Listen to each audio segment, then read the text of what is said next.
Welcome to mega 9 TV. నేను దేవా. Aleru MLA Beerla Ailayya అయితే భూదందాలకు పాల్పడుతున్నారని, అలాగే అంటే గతంలో అయితే కొలనుపాకులు అయితేనేమి, ప్రస్తుతం ఆలేరు రెవెన్యూ తాండాలు అయితేనేమి భూదందాలకు పాల్పడుతున్నారని అయితే మాజీ ఎమ్మెల్యే గొంగిడి సునీత గారు ఆరోపిస్తున్నారు. ఇదే విషయంపై మనతో పాటు మాట్లాడటానికి గొంగిడి సునీత గారు ఉన్నారు. వారిని అడిగి తెలుసుకుందాం. మేడం, గిరిజనులకు సంబంధించి దాదాపు 2 ఎకరాలు అయితే అన్యాక్రాంతమైనవి, అంటే కబ్జాలకు పాల్పడుతున్నారు అని వాటిని ఎపిసోడ్ల మాదిరిగా మీరు బయటికి తీసుకొస్తున్నారు. వాటి గురించి మీ స్పందన?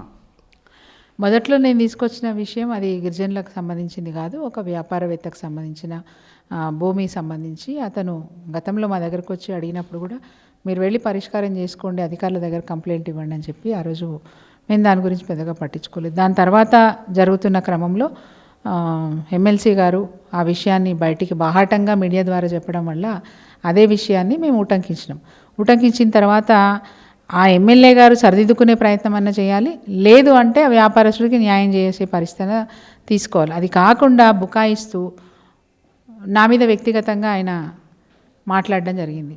సో వ్యక్తిగతంగా విమర్శించినప్పుడు వారు చేస్తున్న తప్పులన్నింటినీ కూడా ప్రజలకి చెప్పాల్సిన బాధ్యత నాకుంది. ఒకరు మోసపోయారు, ఇద్దరు మోసపోయారు, బాగుంది. వరుసగా ఈయన అందరినీ మోసం చేస్తూ పోతే కూడా రేపు ఇంకా ఇబ్బందులు పెరుగుతాయనే ఉద్దేశంతో వారు చేస్తున్న తప్పులను ప్రజలకి తెలియాలని చెప్పి, ముఖ్యంగా మా పార్టీ నాయకుల మీద కూడా విపరీతమైన భాషతో మాట్లాడతారు ఆయన. అంటే మాట్లాడకూడని భాష కూడా మాట్లాడుతూ ఉంటారు, సంస్కారహీనంగా మాట్లాడుతూ ఉంటారు. వానయ్యా అంటే ఎట్లాంటి భాష వాడుతున్నాము, సంస్కారం ఏమాత్రం ఉంది? ఒక ఎమ్మెల్యే స్థాయిలో ఉన్నప్పుడు మన భాష ఎట్లా ఉండాలని చూసుకొని మాట్లాడాలి.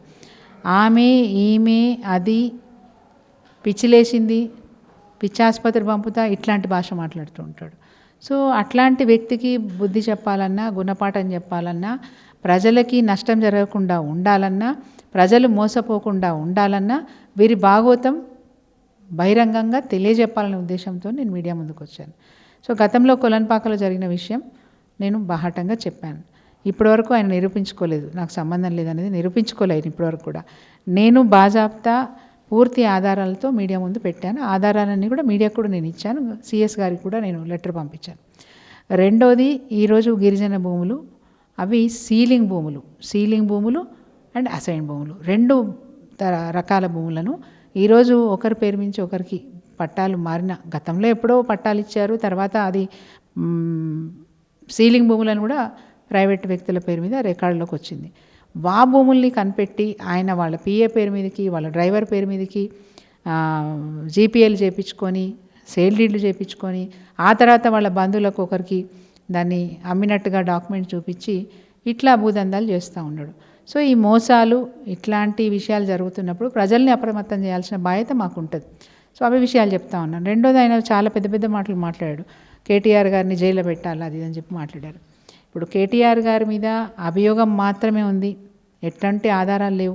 ఆధారాలు లేకుండా అభియోగం పేరు మీద ఆ సిబిఐ కానీ ఈడీ కానీ ఎంక్వైరీకి పిలిచినారు. ఎంక్వైరీకి పిలిచినంత మాత్రాన ఆయన పెద్ద నేరస్తుడిలాగా మాట్లాడి విపరీతమైనటువంటి భాష మాట్లాడుకొని, మొన్న వారు నల్గొండకు ధర్నా, రైతులకు మద్దతుగా ధర్నా చేయడానికి వస్తే ఆ రోజు కూడా అట్లా ఇష్టం ఉన్నట్టు మాట్లాడడం.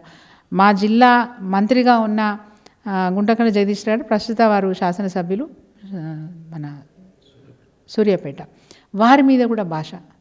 ఎందుకంత అహంకారం నీకు? మొదటిసారి ఎమ్మెల్యే అయినావు, మంచి పేరు తెచ్చుకో. ఒక 5 ఏళ్ళు అవకాశం ఇచ్చినారు ప్రజలు, సంవత్సర కాలం గడిచిపోయింది, ఇంకో 4 సంవత్సరాలు ఉంది.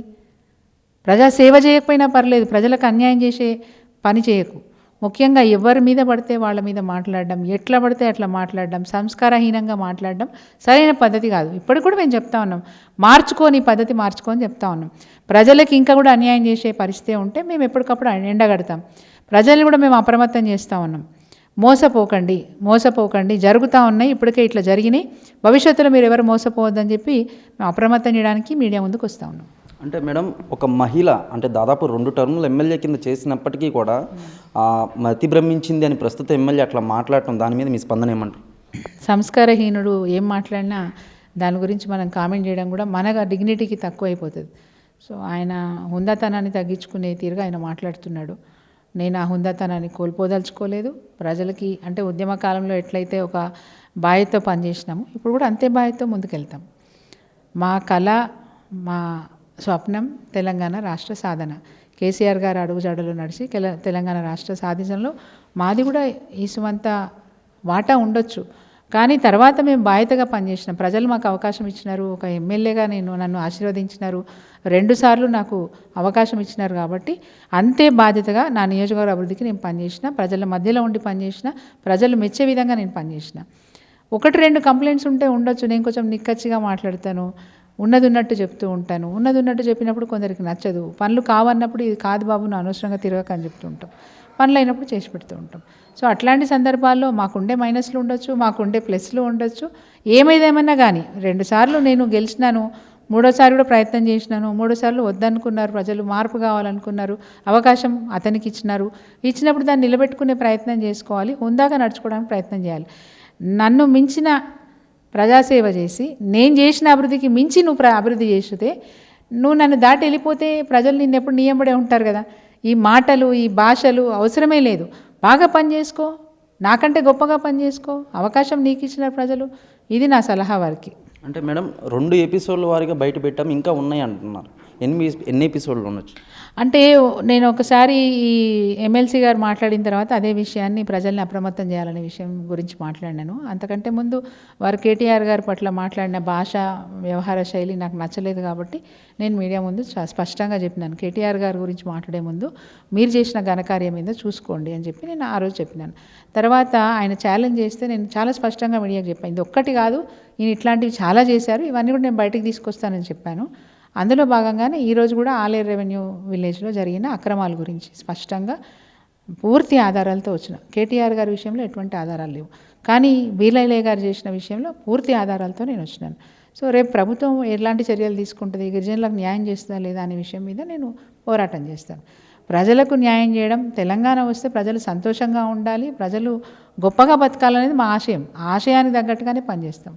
అంటే మేడం దాదాపు కాంగ్రెస్ ప్రభుత్వం తెలంగాణలో అధికారంలోకి వచ్చి సంవత్సరం పూర్తయింది, కానీ అటువైపు ఇందిరమ్మ ఇల్లు అయితేనేమి, రేషన్ కార్డులు అయితేనేమి ఎక్కడికక్కడే అంటే దాదాపు ప్రజల నుంచి వ్యతిరేకత వస్తుంది. దీని మీద మీ స్పందన ఏమంటారు?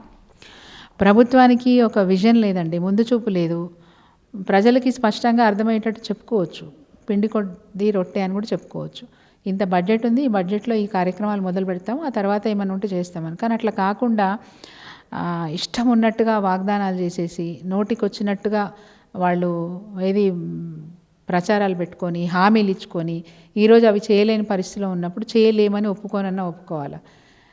లేదు వాయిదాలు వేసుకుంటూ దేవుళ్ళ మీద ఒట్లు పెట్టుకుంటూ ఇంకా నమ్మించుకుంటూ ఇంకా మోసం చేసుకుంటూ పోతూ ఉంటే ప్రజలలో వీళ్ళ మీద నమ్మకం సన్నగిలుతూ ఉంది, విశ్వాసం కోల్పోతుంది ప్రభుత్వం. కాంగ్రెస్ పార్టీ నాయకులు అంటేనే దొంగలు, మోసకారులు అనే పరిస్థితికి వచ్చేసింది. ఒకప్పుడు కాంగ్రెస్ అంటే ఒక వాల్యూ ఉండేది, ఎందుకంటే స్వాతంత్రం తీసుకొచ్చినప్పుడు కాంగ్రెస్ నాయకులు అందులో ఉన్నారని ఒక మంచి పేరు ఉండేది. దేశానికి స్వాతంత్రం తీసుకొచ్చినప్పుడు దాని తర్వాత కూడా ఈ దేశాన్ని వెళ్ళిన పెద్ద పార్టీలో ఇదే పెద్ద పార్టీ, కాంగ్రెస్ పార్టీయే చాలా పెద్ద పార్టీ. ఈ దేశాన్ని 50 సంవత్సరాల పాటు వెళ్ళిన పార్టీ కాంగ్రెస్ పార్టీ. అంత గొప్ప పేరున్న పార్టీని భ్రష్టు పట్టిస్తున్నారు ఈరోజు రేవంత్ రెడ్డి గారి ప్రభుత్వం, ఈ రేవంత్ రెడ్డి గారి నాయకత్వంలో ఉన్న కాంగ్రెస్ పార్టీ. అంటే మేడం బీసీ కులగణన అయితేనేమి, ఎస్సీ వర్గీకరణ అయితేనేమి ఇందులో కొంచెం అవకతవకలు జరిగినాయి, అలాగే తప్పులు తడక ఉంది అంటున్నారు. దాని మీద మీరు రియాక్షన్? బీసీ డిక్లరేషన్ అని చెప్పి కామారెడ్డిలో చేశారు. ఆ రోజు కర్ణాటక ముఖ్యమంత్రి గారు సిద్ధరామయ్య గారి సమక్షంలోనే జరిగింది. 42% మేము రిజర్వేషన్ ఇస్తామని మాట్లాడారు. దాన్ని కట్టుబడి పనిచేయమని చెప్తా ఉన్నాం మేము.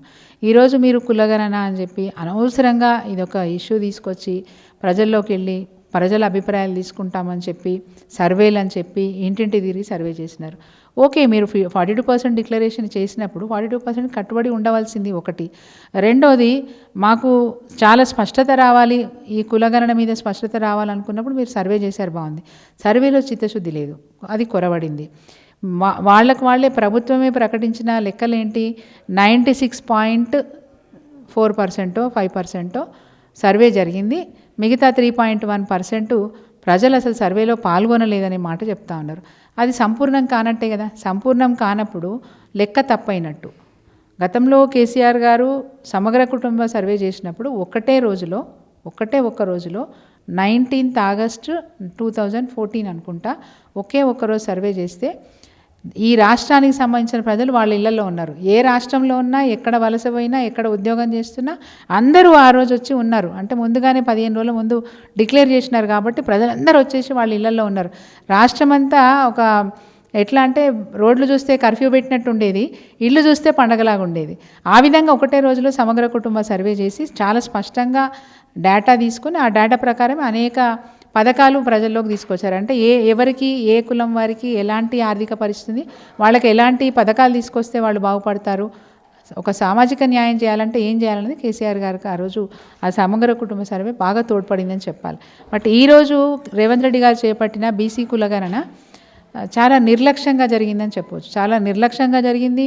ఆ జరిగింది పూర్తి చేసినాక నిర్ణయం తీసుకుంటామనే మాట కాకుండా ఇంత జరిగింది, ఇంత జరగలేదు, దీన్ని బట్టి మేము ఇట్లా డిసిషన్ తీసుకుంటున్నామనే మాట, అంటే దాటేసే మాట మాట్లాడుతోంది. చిత్తశుద్ధి లేదు ఎక్కడ ఈ ప్రభుత్వానికి అనేది స్పష్టంగా అర్థమవుతుంది.